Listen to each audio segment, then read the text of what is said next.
শুভ দুপুর সবাইকে। এই যে লোকনাথ বাবা, আমার প্রিয় পরিবার, সবাইকে অনেক অনেক ভালোবাসা জানিয়েই ব্লগটা এখন থেকে শুরু করলাম। আর আজকে বাঁধাকপি বানানো হচ্ছে। অনেক দিনের বাঁধাকপি রাখা ছিল, তা চৈতালি আমার হাতে বাঁধাকপি খাবে বলে বেশ কিছুদিন ধরে আশা করেছিল, তাই আজকে ফাইনালি হচ্ছে। আর এখানে কুমড়ো শাক ধুচ্ছে, উপরের বাড়িওয়ালা জেঠু শাক দিয়ে গেছিলো। প্রতিদিনই জেঠু কিছু না কিছু শাক দিয়ে যায়, আর আমরা রান্না করে একসাথেই সবাই মিলেমিশে খাওয়া দাওয়া করি। আর এখানে বাবু ভেবেছে, আমি কিন্তু বাঁধাকপি রান্নাটা কাটা দেখে ভেবেছে আমি চাউমিন রান্না করছি। তার শ্যুট কিন্তু বাবুই করছিল আজকে। ক্যামেরাটা মানে ফোনটা ওর হাতেই ছিল। ভয়েসগুলো রাখার ভীষণ ইচ্ছা ছিল, কিন্তু ওখানে গান চলছিল বলে আমি কোনো ভয়েসই দিতে পারিনি। বাবু ঘুম থেকে উঠে ভাবলো যে চাউমিন বানাচ্ছি, কিন্তু যেই দেখেছে তরকারি খুবই রাগারাগি করছিল। যাই হোক, শেষমেশ খেয়ে নিয়েছিল। যা দিই সেটাই খেয়ে নেয়, এমন নয় যে মাছ মাংস চাই তো চাই। বান্টি চুল কেটে কেমন লাগছে তোর? তো দেখো, বান্টি চুল কেটেছে আজকে। ও বলছে ওর অনেক ভালো লাগছে। আর চুল কেটে চান করে এখন দুধ হরলিক্স খাচ্ছে। কি হয়নি? পটি হয়নি? হবে পটি হয়ে যাবে। খেয়ে না, গরম গরম খেয়ে না। বাবা। শুভ দুপুর সবাইকে। দেখো তোমাদের নীতু দিদিভাই কেমন কুল খাচ্ছে দেখো। নুন আর লঙ্কা গুঁড়ো আর কুল। এই কুলটা সেদিনে রামতলায় গেছিলাম, মামুনির বাড়ি কিনে আনা হয়েছিল।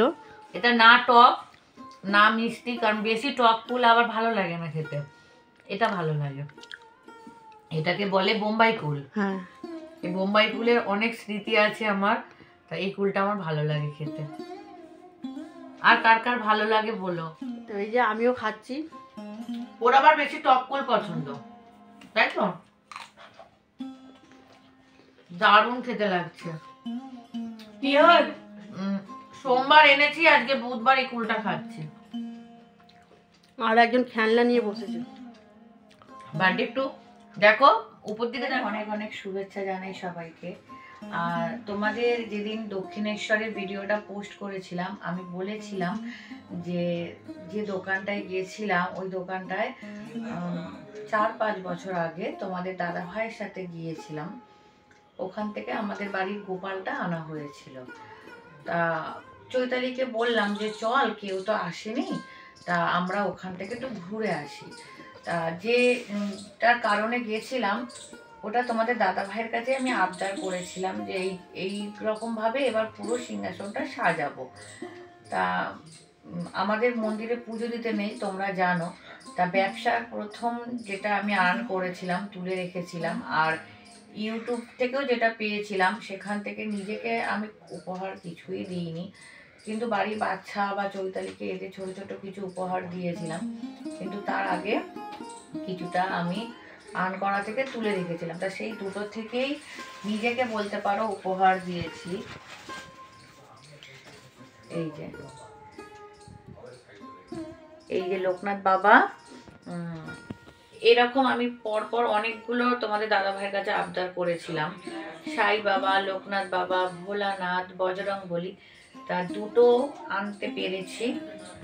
পরে আস্তে আস্তে আরো নিয়ে আসবো। আর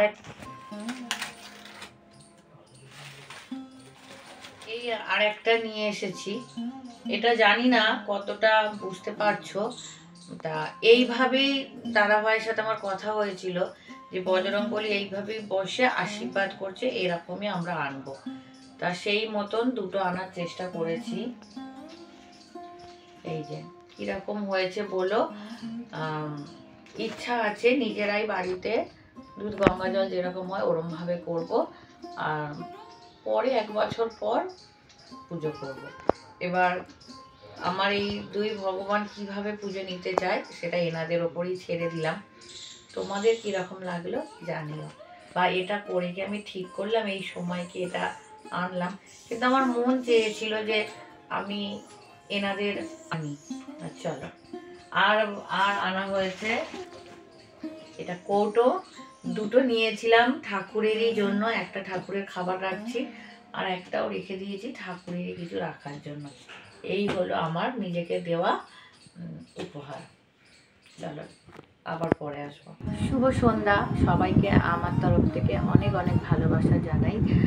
আজ একটা নয়, আজ একজনের কথা বলার জন্যই সন্ধ্যাবেলায় আসলাম। ভেবেইছিলাম অনেক দিন থেকে ভিডিও করব, তা আজ একটা বোনের কথা নিয়ে এসেছি। একটা সময় যখন দাদা ভাইয়ের ক্যান্সারটা ছিল, আমি অনেক পরে তোমাদের পেয়েছি, যখন কিছু করার নেই।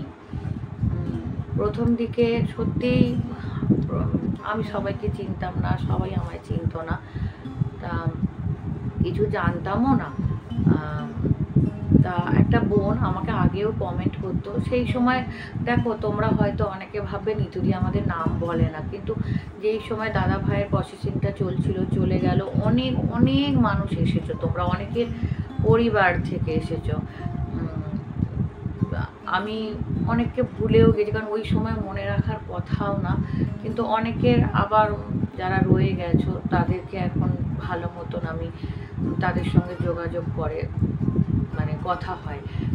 তা আজকে যার কথা বলছি, মেয়েটা 23 বছরের একটা মেয়ে বোন, তার দুটো কিডনি নষ্ট, অনেক দিন থেকে সে এই অসুস্থতার এটা পার করছে, অনেক কষ্ট করছে। তা হঠাৎই একদিন কদিন আগেও আমাকে কমেন্ট করলো, আগেও করেছিল, আমি ওকে দেখা হয়ে ওঠেনি। তো একদিন রাতে হঠাৎ ওর কমেন্টটা দেখে ওর ঘরে যাই, গিয়ে সত্যিই ওর পরিস্থিতিটা দেখি, ওর ভিডিওটা দেখলে আমার খুব কান্না পায়, কষ্ট হয়। কেন কষ্ট হয় তোমাদেরও বলি, যে কারণ আমি সবার ভিডিও সব সময় দেখা হয় না, কিন্তু হ্যাঁ আমি অনেকের ঘরে যাই, দেখে আসি, কোনো কমেন্ট হয়তো করি না, লাইকটা করি। মন যেমন যেমন থাকে তেমন তেমনই, রাতে তো ঘুম হয় না, সেই কারণেই অনেকের ভিডিও দেখাও হয় আমার। তা এই বোনটা হচ্ছে ইপসিতা ফুড অ্যান্ড ব্লগ, আমি ওর এটাও দিয়ে দেবো প্রোফাইলের ছবিটা। তা আমার পরিবার থেকে যাদের যাদের বলেছি অনেকে তার পরিবারে চলে গেছো, তোমাদের সবাইকে অনেক ধন্যবাদ। যাদের মানে যখনই বলেছি সবাই কিন্তু তারা কোনো কিছু না জিজ্ঞেস করেই বোনটার পরিবারে চলে গেছে। তা তোমাদের কাছেও আমার একটাই প্রার্থনা, তোমরাও আমার পাশে ছিলে। আমি চাইবো বলতে তোমাদের অনুরোধ করছি, তোমরা যদি কেউ পারো এই বোনটার পাশে থেকো, কারণ ওর চ্যানেলটা খুব ছোট।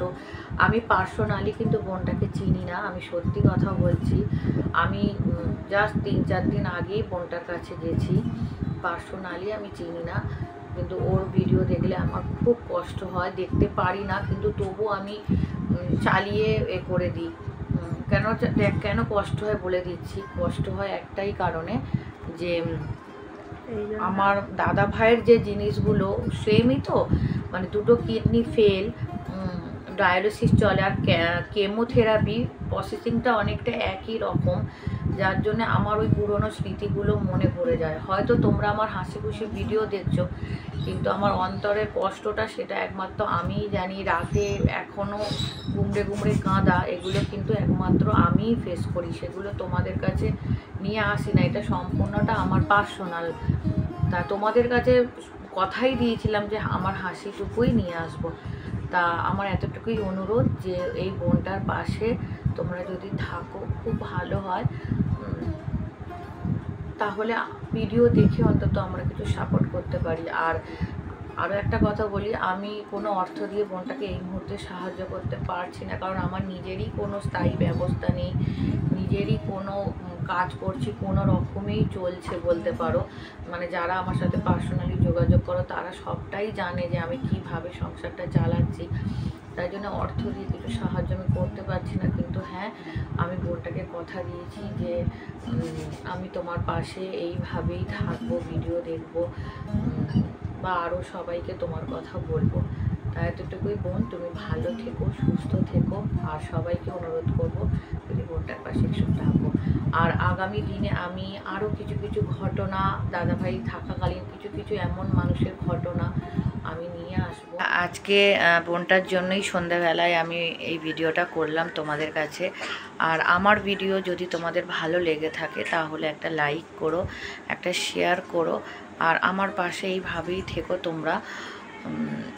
আমি তো কারোর পাশে সেই মতন থাকতে পারি না, আর আমার কারোর ওপর জোর নেই, শুধু আবদার করতে পারি, অনুরোধ করতে পারি, জোর কাউকে করতে পারি না, কারণ আমি কারোর পরিবারে যেতে পারি না। এটাই হলো কথা। আর চলো, সবাই খুব ভালো থেকো, সুস্থ থেকো, সাবধানে থেকো।